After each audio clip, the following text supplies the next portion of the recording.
Bueno, les voy a hablar acerca de esquemas de segundo orden para leyes de conservación con flujo discontinuo.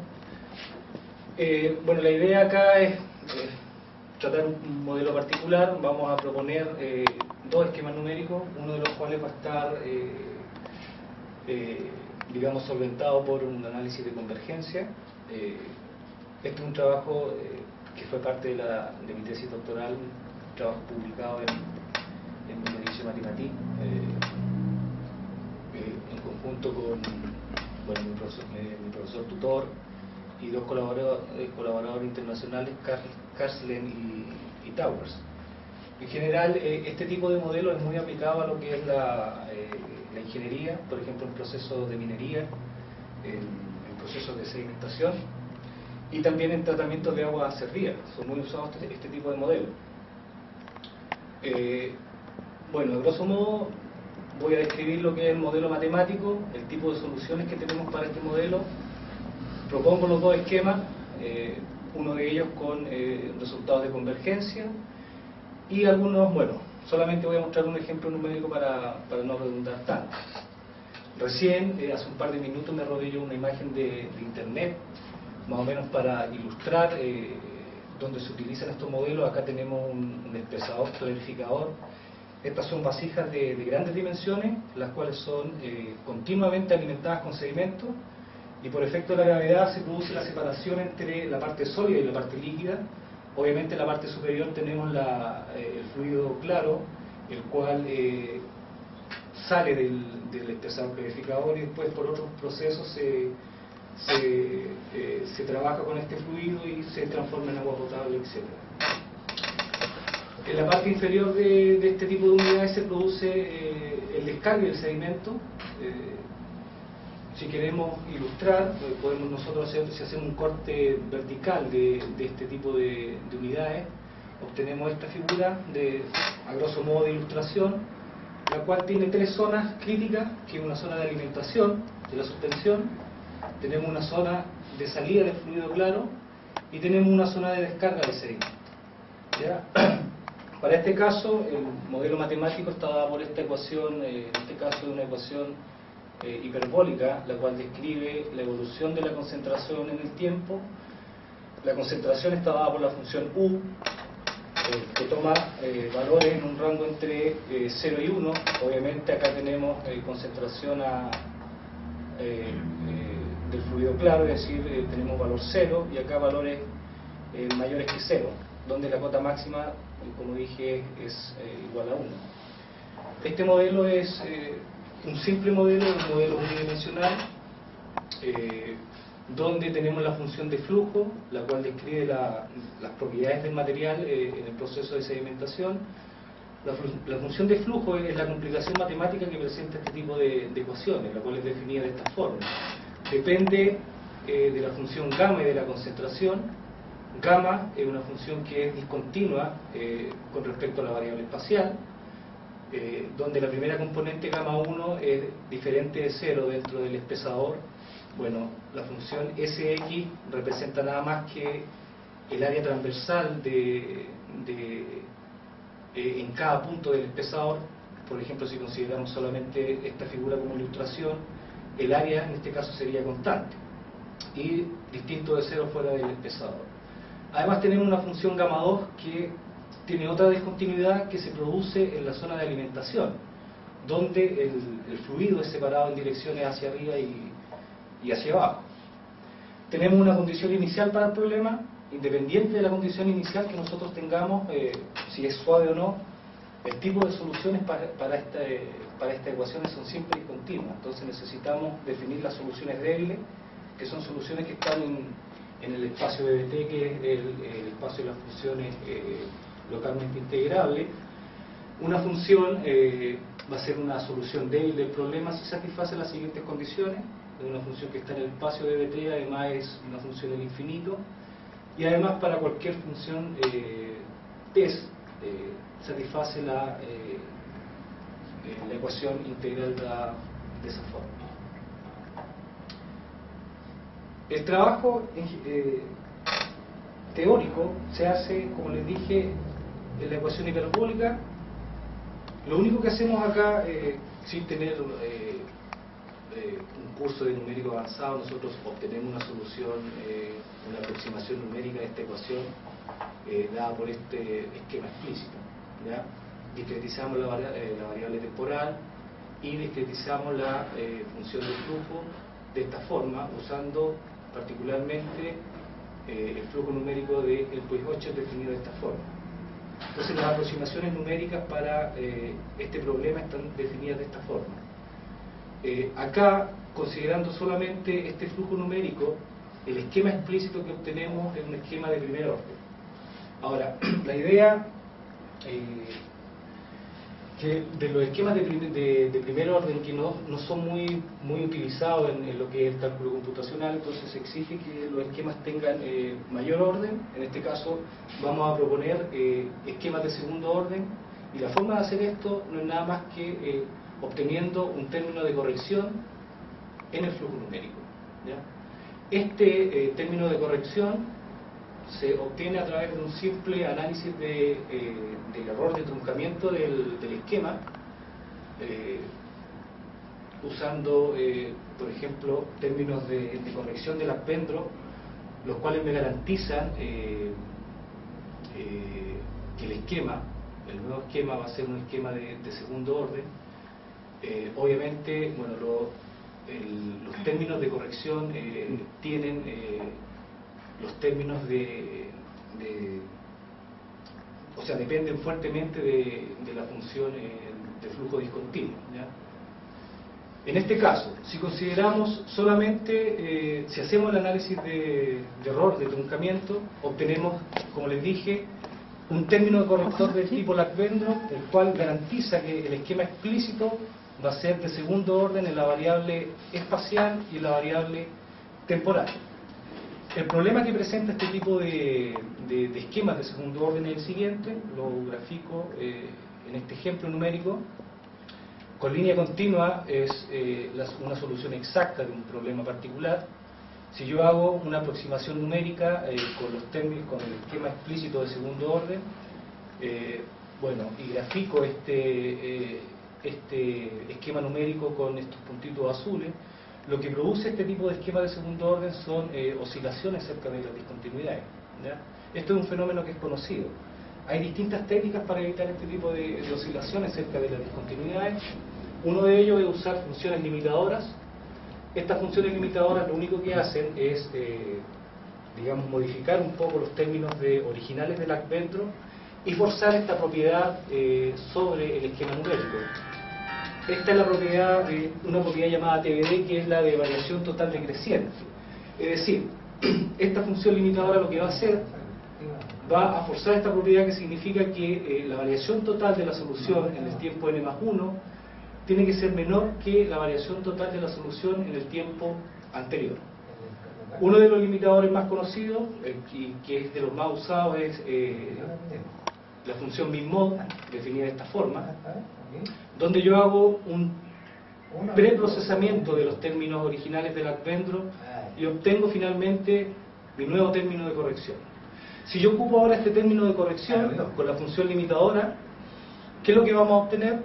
Solucionamos el problema de las oscilaciones cerca de las discontinuidades, ¿ya? Recordemos que, como les dije al principio, siempre las soluciones de este tipo de problemas presentan discontinuidades. Ahora, nosotros quisimos demostrar convergencia para este esquema numérico, aplicando este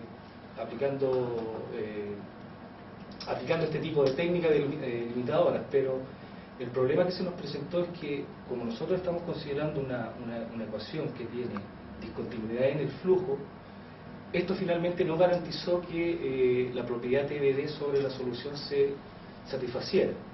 Es decir, después que propusimos este esquema numérico, yo hice unos cálculos numéricos y se produjo el siguiente problema. Bueno, después vamos a explicar un poquitito las gráficas correspondientes. Si hacemos un zoom en esta zona, podemos observar un fenómeno que es no físico. Con línea continua es una solución de referencia al problema, con signos más, que es la aproximación usando el esquema sin términos de corrección, es decir, un esquema de primer orden. Y como podemos ver, el esquema propuesto de segundo orden produce este fenómeno que llamado en la literatura overshot, es decir, un aumento de la concentración. Es un fenómeno no físico que no debiese pasar en los esquemas numéricos. Entonces, bueno, como teníamos este problema, no nos pudimos meter en la convergencia del esquema en sí. Entonces, ¿qué es lo que se nos ocurrió? Forzamos ahora la propiedad TBD, no en la solución numérica, sino que en el flujo numérico. Es decir, ahora vamos a imponer esta condición sobre el esquema numérico. La variación total sobre el flujo numérico en el tiempo n más 1 va a ser menor o igual que la variación total del flujo numérico de primer orden en el tiempo anterior. Claro, la idea también es forzar esta propiedad, pero ¿cómo lo hacíamos? Nosotros tenemos un dominio computacional. Para poder forzar esto, propusimos el siguiente sistema de inecuaciones. Este sistema de inecuaciones, bajo una condición de CFL, estas condiciones de CFL siempre son necesarias para los esquemas explícitos para tener estabilidad o para que la solución se mantenga en un rango. Para nosotros el rango es entre 0 y 1. Proponiendo este sistema de ecuaciones, lo único que estamos haciendo acá, en la primera inecuación estamos controlando el término de corrección, el nuevo término de corrección, y acá estamos garantizando con este radio entre 0 y 1, con este cociente, estamos, digamos, garantizando la consistencia de la aproximación de segundo orden con el nuevo término de corrección. Entonces, con este sistema de inecuaciones, finalmente nosotros estamos forzando la propiedad TBD. ¿Ya? ¿Cómo resolvemos este sistema de inecuaciones? Tuvimos que proponer un nuevo algoritmo limitador que funcionó a la perfección. Bueno, un poquitito para explicar cómo funciona esto. Para simplificar la notación, tenemos que, bueno, los términos de corrección nuevos los vamos a llamar Z gorro, y los términos de Lagrange son los Z sub i. El sistema de inecuaciones anterior se puede escribir de esta forma, ¿ya? La entrada, los datos de entrada para este sistema de inecuaciones van a ser los términos de Lagrange obtenidos por el análisis de Rho, de truncamiento, y la salida, es decir, la solución, van a ser finalmente los nuevos términos de corrección para el esquema de segundo orden. El algoritmo en sí es algo, digamos, computacional, consiste en 3 pasos. Nosotros vamos a forzar finalmente que el sistema de inecuaciones se resuelva. Nosotros hacemos primero un barrido creciente sobre el dominio computacional, vemos si la primera inecuación no se satisface, entonces lo que hacemos con este reemplazo de los términos es acercar los términos de corrección. Después hacemos nuevamente un barrido creciente, ¿ya? Vamos haciendo un análisis también en la distancia de los términos de corrección. Nuevamente vamos acercando y vamos forzando que las inecuaciones se vayan cumpliendo. En un principio también pensamos que con estos 2 pasos era suficiente para cumplir la propiedad de E, lo cual no es válido, y necesitamos hacer un barrido decreciente de la misma forma que en el paso 2. Entonces, finalmente con estos 3 pasos forzamos la solución, o forzamos la propiedad TBD sobre el esquema numérico. ¿Ya? Bueno, la salida del algoritmo mostrado anteriormente resuelve efectivamente el sistema de inecuaciones propuesto, es decir, también vamos a forzar la propiedad TBD sobre el flujo numérico. Bueno, la demostración no es complicada, es algo algebraico, es bastante extensa, ¿sí? También debemos demostrar la consistencia con respecto a la aproximación de segundo orden formal para los nuevos términos de corrección usando el nuevo algoritmo limitador. Estas son las 2 propiedades que satisface el nuevo algoritmo limitador que nosotros propusimos. Ahora, el resultado principal también de este trabajo es que para este nuevo esquema, el segundo esquema, nosotros tenemos un teorema de convergencia de las aproximaciones. Si consideramos las aproximaciones numéricas, consideramos que aplicamos el algoritmo a los términos de Lagrange, obteniendo los nuevos términos de corrección, entonces obtenemos el esquema de segundo orden y obtenemos convergencia, una solución débil para nuestro problema original. ¿ya? La demostración, que en general se hace cuando yo tengo esquemas numéricos, cuando trabajo en general con volumen infinito, con estas diferencias finitas, pero es lo mismo en una dimensión. El argumento es un argumento con pasividad, es decir, yo voy a demostrar convergencia a través de una subsucesión. Ese es el ingrediente principal. Este teorema es bastante extenso en su demostración, consta de, si mal recuerdo, 7 o 8 lemas sucesivos. Bueno, las primeras propiedades que se demuestran sobre la solución numérica bajo una condición CFL. Esta es la condición de estabilidad que se necesita en este caso para este problema en particular. Entonces obtenemos nosotros una cota uniforme para la solución, es decir, la solución siempre va a estar entre 0 y 1, que es el rango de la concentración que yo les dije que consideramos nosotros al principio. También, bueno, se demuestra lo que es la propiedad que forzamos sobre el flujo numérico. La demostración también es usando una técnica de un lema de Hartel, que es para demostrar la propiedad TDD sobre las soluciones numéricas, y haciendo un manejo algebraico de las cantidades también se puede demostrar esta propiedad. Otra propiedad importante también que sirve para después aplicar a los criterios de compasividad sobre ciertas aplicaciones es que obtenemos una estimación continua en el tiempo de la solución numérica en este caso. Ahora, el ingrediente principal de esta demostración es considerar la siguiente aplicación singular definida de esta forma. Nosotros lo que hacemos acá para demostrar la convergencia, aplicamos este funcional sobre nuestras aproximaciones numéricas y obtenemos nuevas cantidades que son transformadas. Entonces, por un argumento de compacidad, nosotros demostramos convergencia para estas cantidades. Y después, demostrando ciertas propiedades para esta función, podemos demostrar finalmente que tenemos convergencia para las aproximaciones numéricas originales, a través del criterio de compacidad que les estoy diciendo. Es decir, por un argumento de compacidad, nosotros vamos a tener una subsucesión de las cantidades transformadas, la cual va a converger a una función que pertenece a L1 log y también a el infinito. Podemos definir la función U, que finalmente va a ser mi solución débil, como la inversa de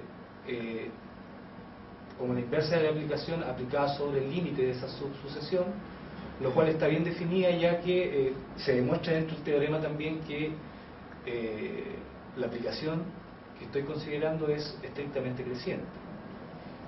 Además, como tengo convergencia de las cantidades transformadas, puedo considerar también la misma propiedad de la función, que es estrictamente creciente, y por el criterio de compacidad que usé, demuestro que finalmente las aproximaciones numéricas van a tender a esta solución, ¿ya? Y también se demuestra que ese límite que está ahí es una solución débil del problema original. ¿Okay? Bueno, esa es a grandes rasgos la idea de la demostración, la cual, bueno, como les dije, es una demostración bastante extensa, llevó bastante tiempo poder resolverla. La única ayuda que obtuvimos es que la idea para demostrar convergencia acá era similar al problema de primer orden, ¿ya? El cual también hay un resultado de convergencia. Lo que sí tuvimos que adaptar todos los cálculos, ya que teníamos el término de corrección dando vuelta en la demostración en sí. Bueno, finalmente un ejemplo, solamente voy a mostrar un ejemplo numérico. Recordemos que teníamos, vamos a también demostrar la ventaja que tenemos con respecto al esquema flux TVD, que le llamamos flux TVD. Recordemos que tenemos la ecuación hiperbólica, tenemos definida la función de flujo de esta forma. Estas son las funciones discontinuas en el espacio, la función de Batch-King, que describe las propiedades del material en la suspensión. Bueno, tenemos estas cantidades, QL y QR, que son las velocidades del fluido hacia arriba y hacia abajo respectivamente. Bueno, explicando un poquito las gráficas acá, considerando un tiempo de 150.000 segundos. Recordemos que en x igual 0 nosotros estábamos alimentando el espesador continuamente, sin detener esta alimentación. En la zona, esto representa la zona inferior de la unidad, es decir, acá se produce el proceso de sedimentación. Ya esta es la gráfica de la función u de x de t, ¿cierto? Para un t fijo. Esta es la zona de fluido, es decir, acá tenemos concentración u es igual a 0. ¿Ya? Por acá sale el fluido claro y por acá está la remoción del sedimento. ¿Ya? Vamos a considerar, bueno, haciendo un zoom para ver la diferencia que hay entre los esquemas propuestos. Con línea continua nosotros tenemos una solución de referencia, acá no tenemos soluciones exactas, ¿ya? En general siempre trabajamos con soluciones de referencia en este caso. Esta solución de referencia fue calculada con un esquema de primer orden. Con los signos más son un esquema de primer orden, sin considerar los términos de corrección. Con los puntos azules es el primer esquema de segundo orden, el cual producía el fenómeno de overshot. Bueno, con círculos acá que son, me parece, fucsia, lila, es el nuevo esquema que nosotros propusimos, que además está soportado por un análisis de convergencia. Entonces podemos ver la convergencia hacia una solución de referencia, la diferencia que hay entre los esquemas correspondientes, considerando un tiempo de 250.000 segundos. Recordemos que seguimos alimentando la unidad con una suspensión con concentración constante de 0,3, me parece que inicié el problema. Si se fijan, voy obteniendo sedimentación acá, cada vez esta función va creciendo. Tenemos remoción del sedimento, todavía tenemos fluido claro. Si sigo alimentando a un tiempo, bueno, podemos ver, si hacemos un zoom en donde se produce la discontinuidad, podemos ver la diferencia de los esquemas. Si considero un tiempo mayor, puedo llegar a saturar la unidad, ya que tengo menos zona de fluido claro en este caso. ¿Dónde se produce el problema acá? En este tipo de... Cuando yo saturo mucho el espesador clarificador, en la zona de descarga de fluido claro es donde se produce el overshot, y podemos ver, si hacemos un zoom, la diferencia entre los tres esquemas. Bueno, un esquema de primer orden es solamente para graficar. El primer esquema de segundo orden me produce este problema de aumento de la concentración, no así el nuevo esquema de segundo orden, ¿ya? El cual, como les dije, dentro de todo es mucho mejor, no produce este fenómeno y además está soportado por análisis de convergencia. Bueno, este es el mismo problema considerando una malla más fina. Independiente de que considere mallas más finas o no, siempre este fenómeno de aumento de la concentración acá se va a producir, lo cual no produce nuestro nuevo esquema de segundo orden. Bueno, algunas referencias, la mayoría son de Burger, y eso es todo. Gracias.